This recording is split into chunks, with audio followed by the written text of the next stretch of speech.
নাই আক নাই গুৰি ওলাই ক'লে মই হম কেন্দ্ৰীয় মন্ত্ৰী ধুবুৰী ৰাইজে যদি এবাৰ মোক নিৰ্বাচিত কৰে তেন্তে এজন কেন্দ্ৰীয় সংখ্যালঘু দপ্তৰৰ মন্ত্ৰী পাব নিশ্চিতভাৱে ধুবুৰীত পানী ঘোলা কৰিছে ৰকিয়ে পানী ঘোলা কৰিছে আজমলে পানী ঘোলা কৰি তৎ পোৱা নাই এজেপিৰ জাভেদেও তাতে দহত নোৱাৰিলেও চেলেং পেটেংকৈ বামে বামে আছে আমাৰ চকুৰ কিন্তু তাৰ মাজতে হঠাৎ আকাশৰ পৰা চু মাৰি নামি আহিল এয়া ৰেজাউল সংখ্যালঘুৰ বিভিন্ন সমস্যা লৈ মাত মাতিছোঁ বিভিন্ন উন্নয়নমূলক কাম কৰিবলৈ মই সক্ষম হৈছোঁ এখেত ৰেজাউল কৰে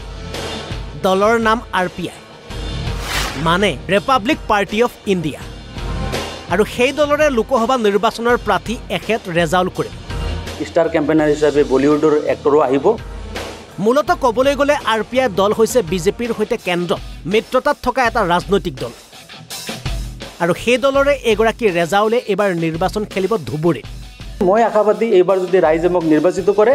তেন্তে এই সংখ্যালঘুৰ বিভিন্ন সমস্যা মই সমাধান কৰিম এখেতৰ মতে নিৰ্বাচন খেলাটো আনুষ্ঠানিকতাহে ফলাফলত জয় বোলে তেখেতৰেই হ'ব ভাৰত চৰকাৰৰ এজন সংখ্যালঘু দপ্তৰৰ মন্ত্ৰী হোৱাৰ কাৰণে কোনো এজন সংখ্যালঘুৰ ফালৰ পৰা কোনো এজন মানে মুছলিম কেণ্ডিডেট জয় হোৱা দেখা পৰিলক্ষিত নহয় যাৰ কাৰণে সংখ্যালঘু দপ্তৰৰ মন্ত্ৰী খালী থাকে গতিকে ধুবুৰী ৰাইজে যদি মোক এইবাৰ নিৰ্বাচিত কৰে মই ভাৰত চৰকাৰৰ সংখ্যালঘু দপ্তৰৰ কেবিনেট মন্ত্ৰী হোৱাৰ কাৰণে মোৰ দলৰ হাইকমাণ্ড ইতিমধ্যে আশ্বাস দিছে গতিকে মই আশা ৰাখিছোঁ সংখ্যালঘুৰ বিভিন্ন সমস্যা লৈ মাত মাতিছোঁ বিভিন্ন উন্নয়নমূলক কাম কৰিবলৈ মই সক্ষম হৈছোঁ ধুবুৰীৰ সমস্ত মিয়াভূত বোলে ৰেজাউলে অকলে পাব তেখেতৰ মতে বদৰুদ্দিন আজমল চিলতীয়া ৰকিবুল হুছেইন গৰিয়া আনহাতে অগপৰ জাভেদ ইছলাম দেশী গতিকে ধুবুৰীৰ সমস্ত মিয়াভূত তেখেতৰ জয় নিশ্চিত আৰু দীৰ্ঘদিনৰ পৰা যিহেতু ভাৰত স্বাধীনৰ পিছত আটাইতকৈ বেছি সংখ্যক কংগ্ৰেছে ইয়াত চৰকাৰ গঠন কৰিছিল আৰু কংগ্ৰেছৰ যিজন প্ৰাৰ্থী ৰকিবুল হুছেইন ডাঙৰীয়া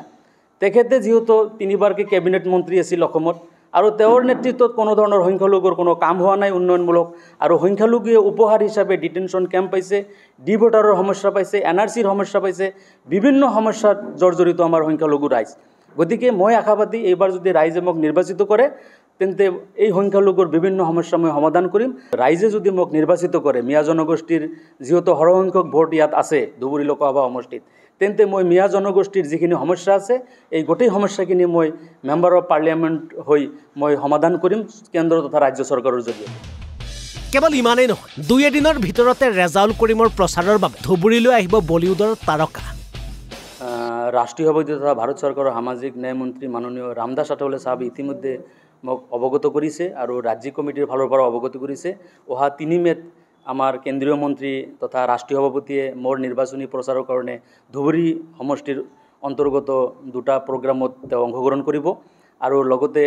ষ্টাৰ কেম্পেইনাৰ হিচাপে বলিউডৰ এক্টৰো আহিব গতিকে এক্টৰৰ নামটো এতিয়ালৈকে মেনশ্যন হোৱা নাই গতিকে অতি শীঘ্ৰে এক্টৰৰ নাম মেনশ্যন হ'ব মোৰ প্ৰচাৰৰ কাৰণে তেওঁলোকে আহিব এতিয়া আমাৰ যিহেতু কমিটি আছে নিৰ্বাচনী কমিটি আৰু দলৰ যিহেতু জিলা পৰ্যায়ৰ কমিটি আছে কমিটিসকলৰ লগত আলোচনাৰ মৰ্মে ইয়াত আমি কাৰ্যকৰী কৰি জনাম